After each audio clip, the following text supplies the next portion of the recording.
The story you are about to hear is true. Only the names have been changed to protect the innocent. Fatima Cigarettes, best of all long cigarettes, brings you Dragnet.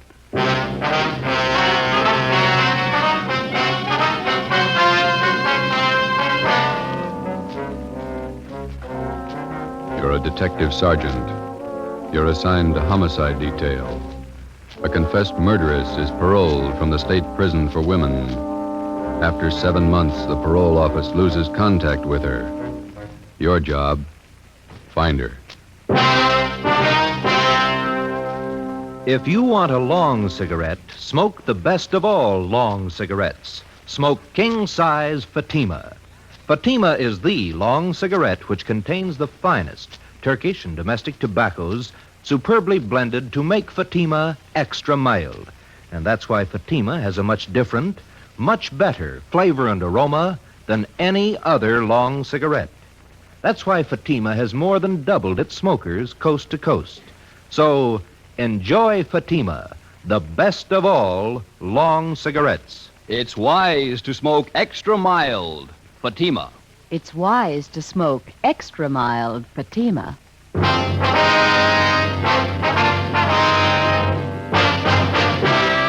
Dragnet, the documented drama of an actual crime.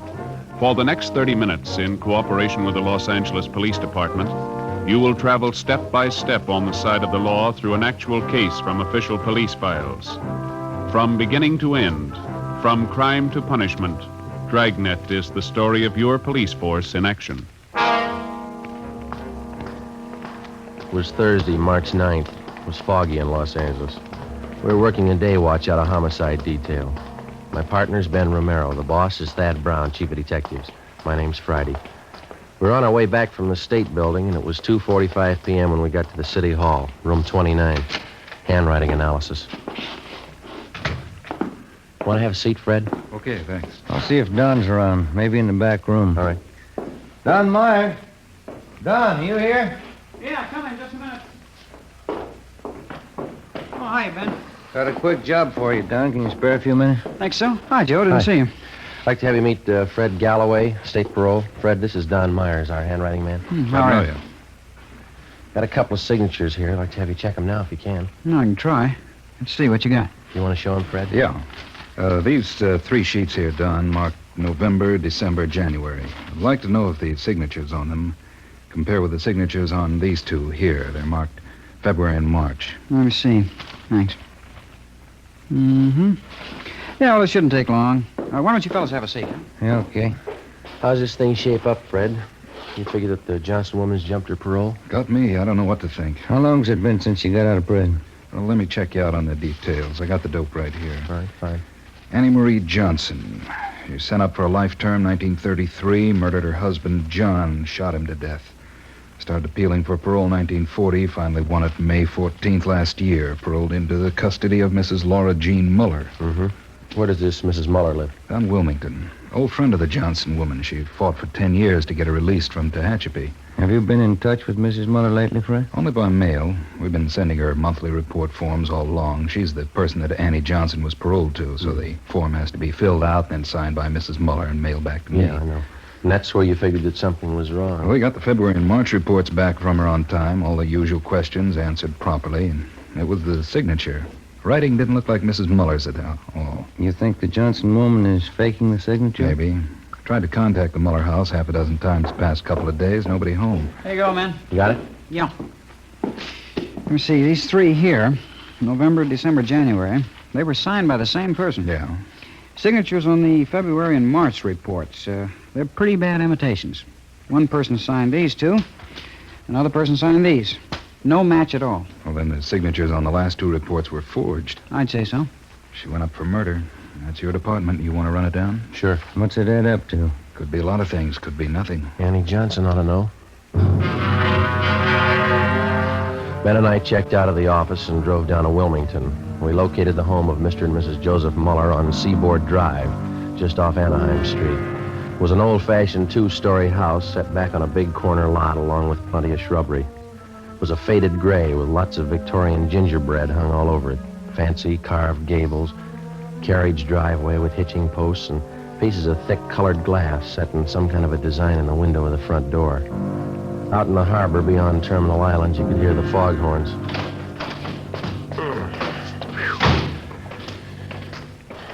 They sure get the fog out here, don't they? It's pretty thick today. My aunt used to live just above here, Grant Avenue. Oh, uh-huh. Couldn't take the fog, so she moved out the valley. Garden could stand some taking care of. Yeah, the weeds are doing fine. Want to try it again?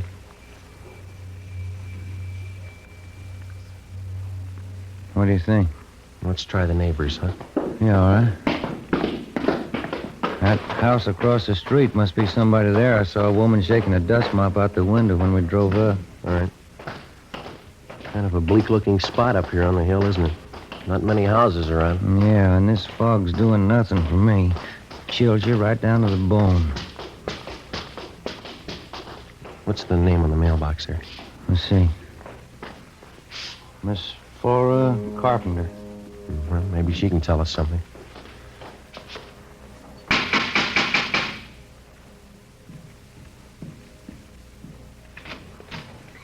Are you the sewing machine man? No, ma'am. We're police officers. Like to ask you a few questions. Oh, I'm sorry. I thought you came about my singer. No, ma'am. I can't do any more work on my peasant skirt until the machine's fixed. And it has to be done by Saturday. Our folk dancing group's having a big jamboree Saturday night. Will you step inside? Thank you. This is Sergeant Romero. My name's Friday. Oh, how do you do? Oh, fog's so refreshing, isn't it? Very vitalizing. Yes, ma'am. Are you acquainted with Mr. and Mrs. Muller across the street, Miss Carpenter? The Muellers? Yes, I've known them for years. And they have an Annie Johnson living with them? Yes, one of my very good friends. She's employed as a housemaid for the Mullers, is that right? Well, I guess you could call it that. Actually, she's more of a companion to Mrs. Mueller since poor Mr. Mueller got sick. What's his trouble? His mind. Poor man just lost his senses. He's at the state hospital at Norwalk. Mm-hmm. When did they send him there? Let me see. This is March. It must have been last November. Yes, became violent. Do you know where Mrs. Muller is now? In the sanitarium out near Pasadena. Not well at all. And Annie Johnson, is she still living at the Muller's house across the street? Oh, yes. She went downtown to do some shopping today. Did she say when she'd be back? Well, no, she didn't, but we have a meeting of our book appreciation club at 8:30 tonight here at my house, and I certainly don't think she'd miss the meeting. I see. Miss Carpenter, do you happen to know the name of the sanitarium where Miss Muller's staying? Garraway's. That's what Annie told me. Garraway's Rest Home out by Pasadena. Mm-hmm. Have any of the neighbors been out to visit her? Well, no, we haven't. Annie said the doctors there thought it'd be better if Mrs. Mueller didn't have visitors. I see. Wonder if you'd tell us where we could find a public telephone in the neighborhood? Oh, you can use my phone, Sergeant. It's right back there in the hall. Fine, thank you. I'll call him, Joe. All right. I'll have the operator charge it to our office. You sure you can find your way back there, Sergeant? It's right under General Pershing's picture. Yes, ma'am. No trouble. I was just thinking, Sergeant Friday. Yes, ma'am. Would you know anything about repairing sewing machines? No, I'm afraid not. Oh. Well, Fluffy, there you are. This is Annie Johnson's cat, Sergeant. Isn't he simply gorgeous? Look at that fur. Yes, ma'am. It's a nice cat. Genuine Persian. Annie brought him with her when she came to live with the Muellers. Did Mrs. Johnson and Mrs. Muller always seem to get along fairly well together to you? I mean, no arguments? Oh, my, no. Annie's the easiest person in the world to get along with. All us girls in the neighborhood just adore her. Joe. Did you talk to sanitarium? Yeah, double-check the name. Yeah? Mrs. Muller's not there. They never heard of her. Ben and I left and interviewed some of the other people in the neighborhood. They all had the same high opinion of Annie Johnson as Miss Carpenter did. They all had the impression that Mrs. Muller was under doctor's care at the Garraway Rest Home in Pasadena. Annie Johnson told them so. We found out that Mrs. Muller had one other living relative besides her husband. A niece, Lorraine Muller. She lived out on Norwich Drive in Beverly Hills. 5:30 p.m. Ben and I drove back to the office and made a spot check of every private rest home and sanitarium listed in the Los Angeles area. Mrs. Muller wasn't at any of them. We called the state hospital at Norwalk, and they informed us that Joseph Muller was there, having been committed the 2nd of November the previous year. He was critically ill. We put in another call to the Muller home. Still no answer. 6:15 p.m. We drove out to Beverly Hills to the home of Mrs. Muller's niece, Lorraine. She was a tall, good-looking girl with blonde hair and a bad cough. I don't think I can help you, Sergeant. I moved out of my aunt's house 3 months ago. I haven't seen her since. Were you staying at the house when Annie Johnson came to live there? I was raised in that house. Mother and Dad died when I was a baby, and Uncle Joe and Aunt Laura took care of me. They're wonderful people. Would you mind telling us why you moved? I don't mind. Everything was fine until Annie Johnson came. I didn't get along with her. We fought all the time. Oh, is that so? I don't know why. I just didn't like her. When Annie moved in, she took over the whole house. What's the connection between your aunt and Mrs. Johnson? Any blood relationship there? No. Annie was a school chum of Aunt Laura's. When they sent her to prison for killing her husband, she wrote for help. And your aunt helped her? She worked for 11 years at it. I don't know how much money she spent, lawyers, you know. Yeah. She finally got Annie parole. And then she took Mrs. Johnson on as a housekeeper, is that right? Yeah, but she never did any work. She acted like she owned the house. Like my aunt and uncle owed her everything they'd done for her. When's the last time you heard from your aunt? It was a few months ago, around Christmas time. I called her up to wish her a Merry Christmas. You have no idea where Mrs. Muller might be now? Some friends that she could be staying with, maybe? No. Aunt Laura only has a few friends. They all live in the neighborhood. She's not in the habit of going off without telling anyone, is she? No, never anything like that. I don't understand it. Something must be wrong. Annie, do you think she's done something? Do you? No, she couldn't have. She owes everything to Aunt Laura. Her freedom, a good home, nice clothes, money. Everything my aunt could give her. Some people are like that. If it's free, they never get too much. Before we left Lorraine Muller's house, we got the name of her aunt's lawyer. We had dinner at a lunch counter on La Cienega, and then we drove back to Wilmington to the Muller house. Lights were burning in the front windows. The fog was thick now.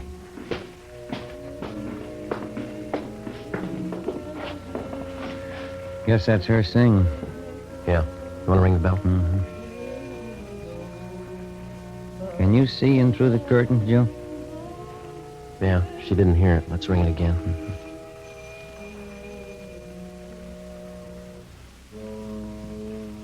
There, here she comes. Yes? Are you Mrs. Johnson? Yes, that's right. What is it? Police officers, our identification. Oh. Yes, won't you come in? Thank you, ma'am. Thank you. We'll go in the parlor, shall we? All right. No. We're February and March. Yes? We think the signatures on those two reports are forged. Oh, those. Mm-hmm. Oh, yes. I don't know what to say. I really didn't think it was that serious. I knew the reports had to be sent in. Did you sign Mrs. Muller's name on them? Well, yes, I did. You see, Laura Muller's at a sanitarium now, resting up. Mm-hmm. I didn't want to bother her with all this business, so I signed them and put them in the mail. But forgery, I didn't think it was that serious. Mm-hmm. Which sanitarium is Mrs. Muller staying at? Garraway's. A very nice place. It's near Pasadena. She's been there about 2 months now. Have you been out to visit her yet? No, I haven't. I'm a little ashamed of myself. I've just been too busy keeping up the house here. It's lots of work. Yes, I understand. I suppose you drove Mrs. Muller to the sanitarium. As a matter of fact, I didn't. You see, we don't have a car, so she took a taxi cab. Have you telephoned Mrs. Muller at the sanitarium? Yes, just once, the day she went in. She's there for a good rest. I don't feel that anyone should bother her. Not even myself. Does she have any other relatives? Besides her husband, that is. None at all. Poor Mr. Muller. We had to send him away, you know, to Warwick State Hospital. Mm-hmm. Yes, ma'am. It got out of hand. Just terrible. He almost murdered poor Laura once, and those were awful days. He's much better off where he is. Yeah, it's too bad. Well, that's about all, Miss Johnson. Oh, here. Let me show you to the door. Thanks. You'd better contact your parole officer the first thing in the morning and clear up this matter of the reports. I'll do that, thank you. Mm-hmm. Good night, Miss Johnson. Thanks again. All right. Good night.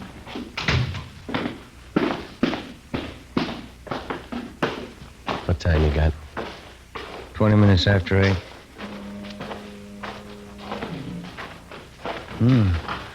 Light just went on in the attic. Yeah. What do you think? We better go take a look around. What do you think we'll find? I don't know. Maybe a reason for some of those lies she told us. 8:35 p.m. Annie Johnson left the house and crossed the street to Miss Carpenter's place. In the Muller house, in a small desk in one of the rear bedrooms on the first floor, we found a file for Mrs. Muller's business papers.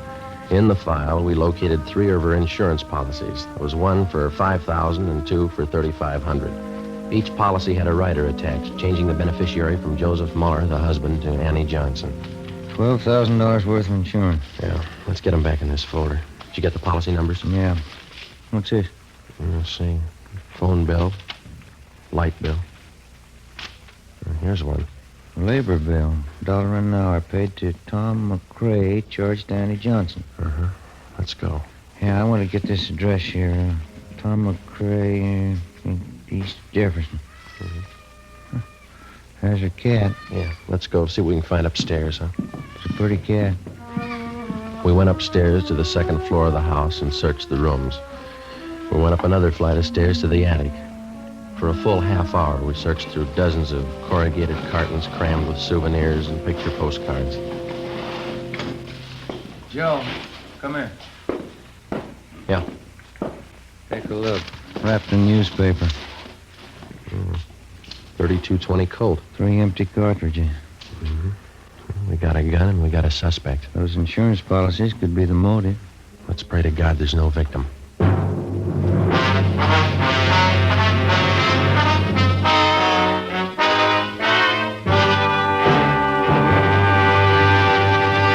You are listening to Dragnet for the step-by-step solution to an actual police case. Here, step by step, are the reasons why Fatima has more than doubled its smokers from coast to coast. Step 1. The name Fatima has always stood for the best in cigarette quality. Step 2.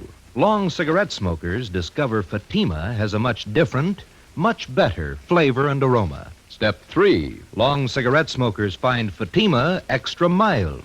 Fatima is the long cigarette which contains the finest Turkish and domestic tobaccos superbly blended to make Fatima extra mild. And that's why more and more smokers every day agree It's wise to smoke extra mild Fatima.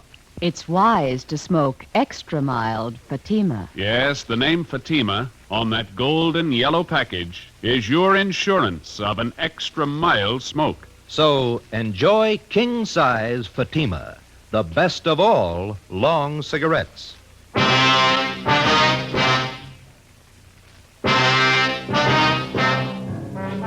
10 p.m. An immediate stakeout was placed on the Muller residence in case Annie Johnson made an attempt to leave during the night. Ben and I took the gun that we'd found to the crime lab for analysis. The next morning, we checked with the Muller's family attorney. He had no idea as to the whereabouts of Mrs. Muller, but he told us that about 3 months ago, she'd ordered him to draw up a new will for her. Under the new provisions, Annie Johnson was to be the sole heir of the Muller house and property, plus an additional $1,500 in bonds.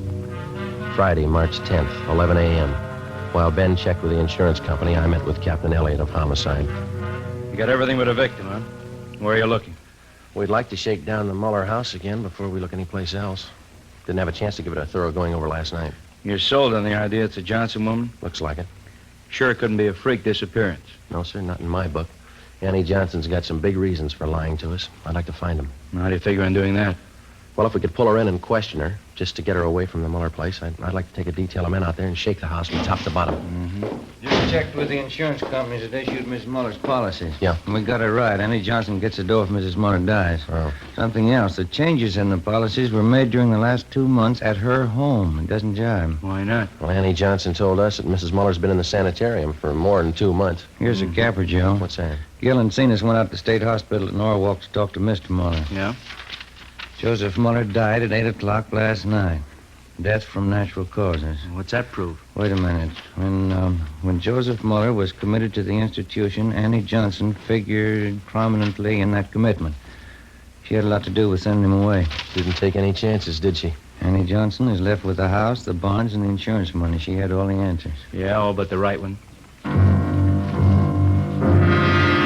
While Captain Elliott called in Annie Johnson and questioned her, Ben and I, together with a detail of men from homicide and Lieutenant Lee Jones from the crime lab, drove out to Wilmington and started a thorough search of the Muller house. We took it floor by floor, starting with the attic.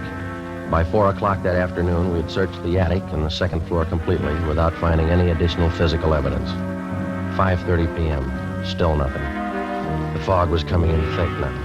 Captain Elliott called and said the Johnson woman was on her way home. The search went on.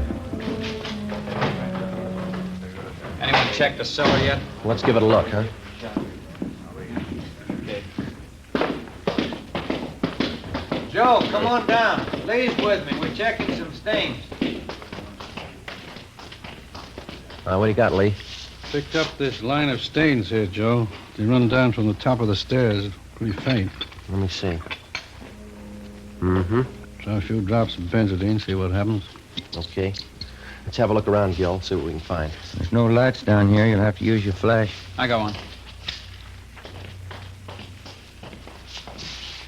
Not much of anything, is it? Guess they use the attic for their storage place. Yeah. Wait a minute. Put the light over this way, will you, Gil? No, in the corner. That's it. See something? I don't know. Yeah, have a look here. New patch of cement. Looks pretty new alongside the rest. Yeah. There's a sledge and a couple of shovels back in the garage. Get them, will you? Yeah. Joe, Yeah. stains turned blue. It's blood. Lee Jones took some sample scrapings and went back to the crime lab to give them a precipitant test to determine if the stains were made by human or animal blood. We broke away the patch of new cement work in the cellar and we began digging. 6:30 p.m. Annie Johnson came home. We met her in the living room. Sergeant, I wonder if you'd mind explaining this intrusion. No, not at all. Will you sit down? I believe I'm the one to offer hospitality here. It's my house. Is it, Miss Johnson? Well, it's in my charge. It's my responsibility. Yes, ma'am, it is. We'd just like to clear up a few things, that's all. I think the police department's taken up enough of my time. I spent half the day at the city hall answering silly questions. Now, if you'll excuse me, I have an appointment at the beauty shop at 7 o'clock. Maybe you better cancel it. I don't see any reason why I should. What is that noise? Coming from the cellar. Someone's down there. We're police officers, Miss Johnson. We're searching the house. Searching this house? With whose permission? Maybe they didn't make it clear to you downtown. We've got a good reason to believe that a crime's been committed. Why? Mrs. Muller. She's missing. I told your Captain Elliott this afternoon. Laura could have left the sanitarium. She might have gone east to visit some friends in Cincinnati, I think. She has some friends in Cincinnati. How could Mrs. Muller leave the sanitarium? She was never there. Maybe she didn't stay at Garraway's. Could have been another rest home. But she said you phoned her at Garraway's. You said you talked to her there. Those men downstairs, they're going to dig up the whole house? That's right. This bill, Mrs. Johnson, would you mind telling us what it was for? Well, there was a section of the cellar floor. It had never been cemented. I decided to have it done while Laura was away. The men are digging it up, Miss Johnson. Well, why are they digging it up? What right have they? Investigation. We'll see that the cement work is redone when we're finished. Well, this is impossible. I forbid it. This house is my responsibility. No need to worry. Everything will be left exactly the way it was. We'll leave the house just as soon as the men are finished. Oh, well, then perhaps I can keep my appointment with the hairdresser. I won't be long. She'll be back around 9. I'm sorry. I think you better stay. But I've told you everything I know. Did you kill Laura Muller? Did I kill... I can't take any more of this. Why would I want to kill Laura? She's done everything for me. She's given me a new life. Did you kill her? I know, of course I didn't kill her. Well, then there's no need to be upset. Oh, my nerves. I got to have something. Glass of sherry. Yes. Digging. How long is it going to take them? That all depends, ma'am. There's no reason for this. You don't know that anything's happened to Laura. That's right. Laura's the best friend I have in the world. 11 years. That's how long she fought to make them let me out of prison. She's the only one who believed in me. Yes, ma'am. She is. She's given me everything. She wants me to have everything I want. I wouldn't have a reason for killing her. Why, my clothes, my home here, money, they're all Laura's. She's given them to me. Would you like a glass of sherry, Sergeant Friday? No, thanks. You know, Laura was much older than I, Sergeant. She could have taken her own life. She didn't have much to live for. Old and sick. But I got everything to live for. Laura used to tell me that. So she gave me everything. Laura was much older than I. Would you care for a glass of sherry, Sergeant Romero? No, thank you. This whole thing's so silly. Laura's away on a trip. She's much older than I am, you know. I'm 38. You wouldn't take me for a woman 38 years old, would you, Sergeant? No, ma'am. I know I'm not really young anymore, but I'm still attractive, don't you think? A lot of men prefer mature women. Women with experience, background. I'd know how to take care of a man.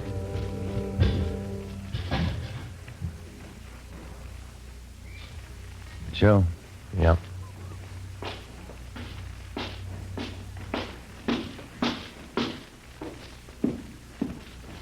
Joe, come here, my way.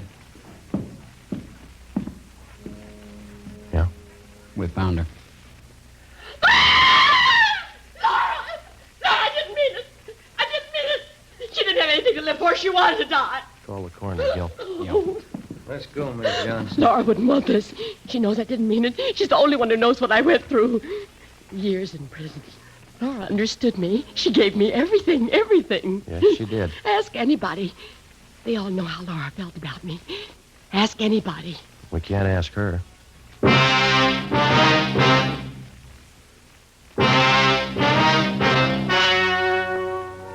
The story you have just heard was true. Only the names were changed to protect the innocent. On July 14th, trial was held in Superior Court, City and County of Los Angeles, State of California. In a moment, the results of that trial. It's amazing how many long cigarette smokers are changing to Fatima. Here is the actual report. From coast to coast, king-size Fatima has more than doubled its smokers. Yes, more and more smokers every day are discovering that Fatima is the best of all long cigarettes. Long cigarette smokers find Fatima has a much different, much better flavor and aroma. Long cigarette smokers find that Fatima is extra mild because it's the long cigarette which contains the finest Turkish and domestic tobaccos superbly blended to make it extra mild. So enjoy extra mild Fatima. Best of all long cigarettes. It's wise to smoke extra mild Fatima. It's wise to smoke extra mild Fatima.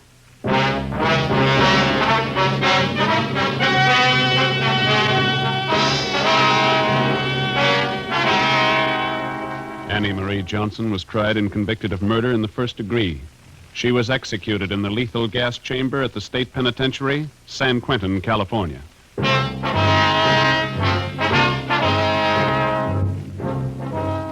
You have just heard Dragnet, authentic cases from official files. Technical advice for Dragnet comes from the Office of Chief of Police W.A. Wharton, Los Angeles Police Department. Dragnet wishes to thank the editors of Radio Television Life magazine. They have judged Dragnet the outstanding new program of the past radio season. Fatima Cigarettes, the best of all long cigarettes, has brought you Dragnet from Los Angeles. Tomorrow, hear the Ronald Coleman's charming series, The Halls of Ivy, on NBC.